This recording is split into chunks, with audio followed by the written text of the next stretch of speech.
नमस्कार। आप सभी को रक्षाबंधन की बहुत बहुत शुभकामनाएं। रक्षाबंधन का परम पावन त्योहार हर वर्ष श्रावण शुक्ल पूर्णिमा को मनाया जाता है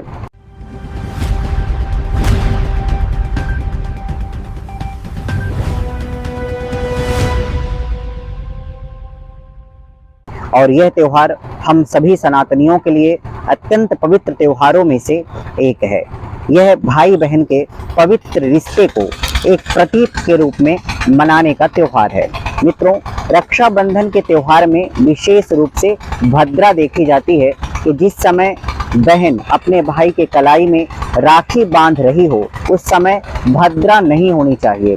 इसके साथ में आप चौघड़िया भी चाहें तो देख सकते हैं। शुभ चौघड़िया में आपको राखी बांधना चाहिए। तो इस समय वर्तमान समय 2026 में कुछ भ्रांतियां चल रही हैं कि 27 अगस्त दिन गुरुवार को राखी बांधें या 28 अगस्त दिन शुक्रवार को राखी बांधें।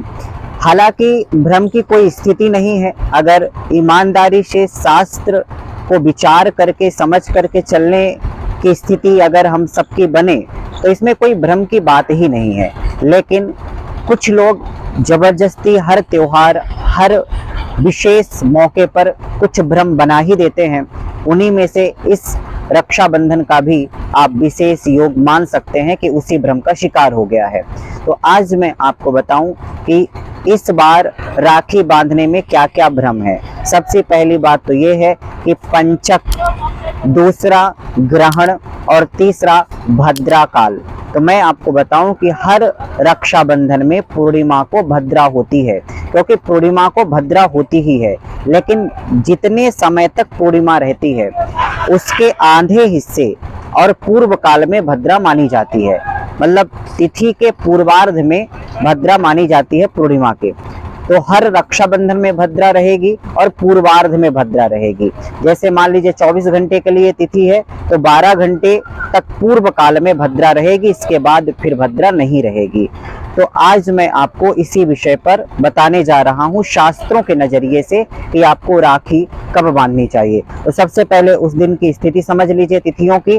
तो आपको मैं बताऊं कि 27 अगस्त दिन गुरुवार को चतुर्दशी 9:08 में खत्म हो रही है और इसके बाद पूर्णिमा लग जाएगी। तो भद्रा भी 9:08 से लग जाएगी और ये 9:32 रात्रि तक लगी रहेगी। कब? 27 अगस्त दिन गुरुवार को। और फिर जब 28 अगस्त दिन शुक्रवार का सूर्योदय होगा तो पूर्णिमा उस दिन 9:48 तक रहेगी। मतलब सूर्योदय काल में पूर्णिमा 28 तारीख को रहेगी और सूर्योदय काल में नहीं बल्कि 10 बजे तक पूर्णिमा रहेगी लगभग। तो ऐसी स्थिति आपकी कब हो रही है? 28 अगस्त को। और 28 अगस्त को भद्रा नहीं रहेगी क्योंकि रात्रि को ही 9:32 27 तारीख को ही भद्रा खत्म हो जाएगी। तो मतलब भद्रा 27 तारीख को रहेगी, ना कि 28 तारीख को रहेगी। दूसरी बात, जो लोग बोल रहे हैं कि पंचक में राखी नहीं बांधी जाती, तो पंचक में ऐसा नहीं है कि कुछ नहीं किया जाता है। पंचक में 2-4 चीजें ही हैं जो नहीं करनी चाहिए। इसके अलावा सब कुछ पंचक में किया जा सकता है और उनमें से राखी भी बांधी जाती है। कम से कम शास्त्रों में यही निर्देश है कि रक्षाबंधन के मुहूर्त के अंतर्गत हमें पंचक देखने की कोई आवश्यकता नहीं है।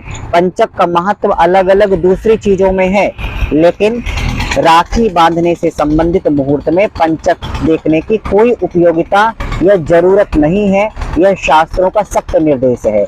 इसलिए 28 अगस्त दिन शुक्रवार को ही राखी बांधना शास्त्र सम्मत है, इसको सभी लोग जानते हैं।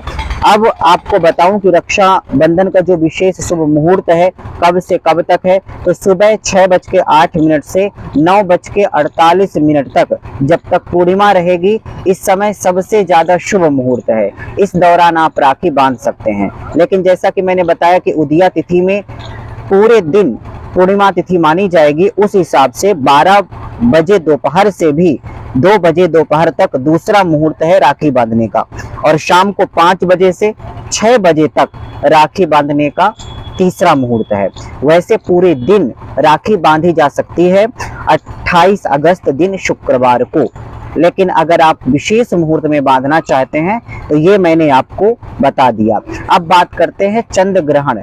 कुछ लोग भ्रमित कर रहे हैं कि ग्रहण है 28 तारीख को, तो बता दूं कि भारत देश में चंद्र ग्रहण नहीं है, किसी भी रूप में नहीं है, तो उसका शुभाशुभ प्रभाव भी हमें देखने को नहीं मिलेगा और ना उसकी कोई धार्मिक मान्यता रहेगी, तो इसलिए ग्रहण से घबराने की जरूरत नहीं है। वहीं दूसरी बात, पंचक, तो पंचक का मैंने बता ही दिया कि कोई महत्व नहीं है।